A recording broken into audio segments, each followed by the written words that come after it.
Саламатсыздар ма, құрметті тыңдаушылар? Жүктану пәнінің 8-ші дәрісі. Қауіпті жүктерді тасымалдау. Жоспар бойынша келесі сұрақтарды қарастырамыз. Бірінші қауіпті жүк, екінші қауіпті жүк кластары, үшінші қауіпті жүк тасымалдайтын жылжымалы құрам түрлері. Қауіпті жүк дегеніміз дұрыс қолданбаған кезде көлік құралына немесе мүлікке зиян келтіруге, адамдардың өліміне немесе денсаулығының нашарлауына себеп болуы мүмкін жүктер. Ол қышқылдар, тұтанғыш, жарылыс, қауіпті заттары болуы мүмкін.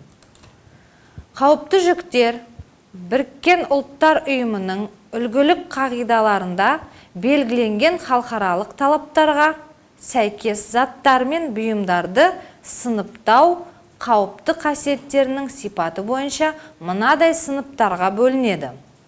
Бірінші сынып жарылғыш заттар мен бұйымдар. Екінші газдар.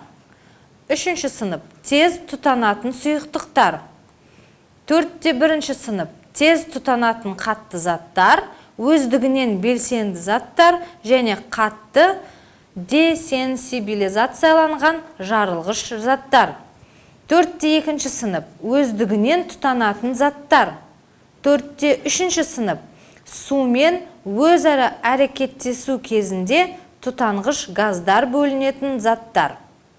Бесінші сынып тотықтырғыш заттар. Бесте екінші сынып органикалық пероксидтер. Алтыншы сынып улы және уытты заттар. Алтта екінші сынып инфекциялық заттар. Жетінші сынып радиоактивті материалдар. Сегізінші сынып ол күйдіргіш коррозиялық заттар. Және тоғызыншы сынып өзге де қауіпті заттар мен бұйымдар. Қауіпті жүктерді тасымалдауға рұқсат етіледі жабық вагондар мен контейнерлерде, алфавиттік көрсеткіште және бірінші сыныпты қауіпті жүктер тізбесінде. Алфавиттік көрсеткіште аталмаған, бірақ өзінің химиялық қасиеттері мен қауіптілік сипаты бойынша онда санамаланған жүктерге ұқсас қауіпті жүктер жүк жөнелтуші жүк құжатта көрсеткен шарттарда тасымалданады.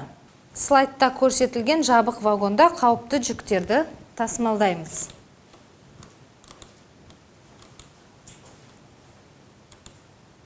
Цистерналар мен бункерлік жартылай вагондарда темір жолдар бойынша құйып тасымалдауға, темір жол көлігімен жүктерді тасымалдау қағидаларының бірінші қосымшасында көрсетілген жүктер мұнай битумын тасымалдауға арналған вагон цистерналарда және бункерлік үлгідегі вагондарда жіберіледі.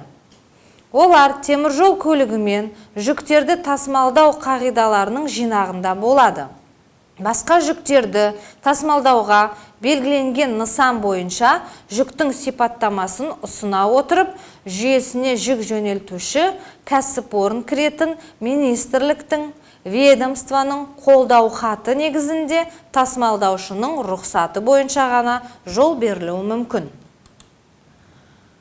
Қауіпті жүктің авариялық карточкасы қауіпті жүкке ілесіп жүретін және авариялық жағдайды жедел жою үшін басшылық қызмет ететін құжат. Авариялық карточка қауіпті жүктің қасиеттері туралы, яғни оның сыртқы түрі, ыдыс бұзылған кезде заттың өзіне тән қасиеттерінің көрінісі, зақымдайтын факторлары көрсетіледі. Оның жарылыс, өрт қауіптілігі, адам ағзасына әсер еткен кезде қауіпті қасиеттері, жеке қорғану құралдары туралы жалпы нұсқаулардан тұрады. Авариялық карточка сыртқы жағында жалпы сипаттағы қажетті шаралар көрсетіледі. Қауіпті заттың ағуы немесе төгілуі кезіндегі, өрт шыққан кездегі іс-әрекеттер, сондай-ақ зардап шеккендерге дәрігерге дейінгі және дәрігерлік алғашқы көмек көрсету шаралары көрсетіледі. Апаттық карточка болмаса, қауіпті жүк тасымалдауға қабылданбайды. Қауіптілік белгілері. көлік ыдысына, қаптамасына, сондай-ақ көлік құралына қауіптілік белгілері қойылуы тиіс. 10-10 см контейнер және қаптамада көрсетіледі. Вагон мен контейнерлерге 25-25 см өлшемінде таңба қойылады. Қауіптілік белгілері бүкіл периметр бойынша символмен бірдей түсті қара немесе ақ болып қоршалады. Қауіпті жүктері бар вагондарды жабу. Бұл пойыздың басынан, яғни қауіпті жүгі бар вагонды, адамдары бар вагондарды және тағда басқа паналайтын физикалық вагондардың ең аз саны. Қауіпті жүктері бар пойызды қалыптастыру кезінде тасымалдау құжаттарындағы штемпельдер туралы есте сақтау қажет. Бұл ретте құрамды қалыптастыру үшін негізгілердің бірі паналағыш штемпель болып табылады. Бірінші цифры жетекші локомотивтен бір кеме. Екінші саны итергіш локомотивтен жұлдызша белгісімен мұнай отынында. Үшінші сан адамдар мен вагондардан тұрады. Төртінші сан маневрлер кезінде қатты отынмен жүретін локомотив 0 белгісі және бүркеме штемпелінің дұрыс қойылуын жүктің атауы бойынша жүктердің әліпбилік көрсеткіштерінде тексеруге болады. Қауіпті жүктерді тасымалдауға арналған құжаттар. Қауіпті жүкті тасымалдау жолда елеулі оқыс оқиғалар туғызбау үшін жүк жөнелтуші бірнеше құжаттарды рәсімдеуге міндетті. Оларсыз қауіпті жүктер мен материалдарды тасымалдау мүмкін емес. Заң актілерінде қауіпті жүктер тасымалдану үшін мынадай ілеспе құжаттар белгіленген. Бірінші, тауарлық көліктік жүк құжат. Екінші, заттың қауіпсіздік паспорты. Үшінші, жол парағы. Төртінші, қауіпті жүкті тасымалдау жөніндегі жазбаша нұсқаулықтар. Бесінші, қауіпті жүкті тасымалдауға рұқсат беру туралы куәлік. Келесі, жүргізушіні дайындау туралы куәлік.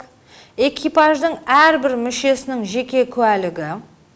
Қауіптілік туралы ақпараттық авариялық немесе апаттық карточкасы. Көлік құралын қауіпті жүктерді тасымалдауға жіберу туралы куәлік. Осымен біздің 8-ші дәрісіміз аяқталды. Келесі дәрісте кездескенше.